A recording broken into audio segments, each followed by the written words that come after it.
If the United States is South Korea's key military ally, North Korea watchers are suggesting Pyongyang's picked Russia as its most important partner for the moment.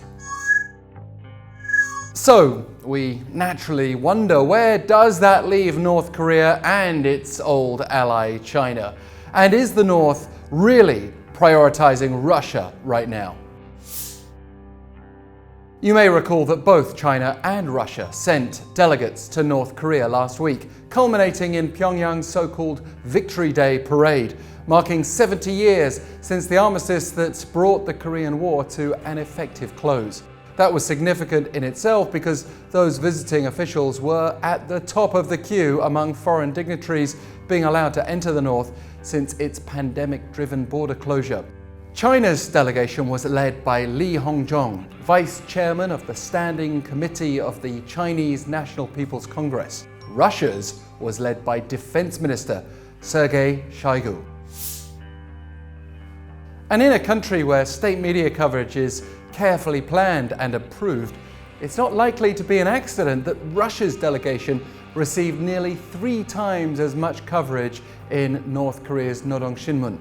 The newspaper printed 84 images of the Russian side in its coverage from July 27th to 28th, compared with just 30 featuring the Chinese delegation. And the language referring to Russia emphasized their strategic unity, whereas the more worn phrase of traditional friendship was applied to China. And this Russia bias was also reflected by external propaganda outlets. Of course, an obvious point here is that while Li is just one of 24 Politburo members, Russia sent its defense minister for the first time since Kim Jong-un came to power over a decade ago. And that very fact has fueled intense speculation that Russia wants North Korean weapons support for its ongoing war with Ukraine. Shoigu's trip took place under a theme of being shown North Korean military capabilities, and the number of images in which he seemed close to the North's leader suggests that this visit has gone some way to restoring the past closeness that was broken under the leadership of former Russian President Boris Yeltsin. Kim's decision to attend multiple engagements with Shoigu over several days is also seen as very unusual. As commented by US Secretary of State Antony Blinken, "I strongly doubt he's there on holiday."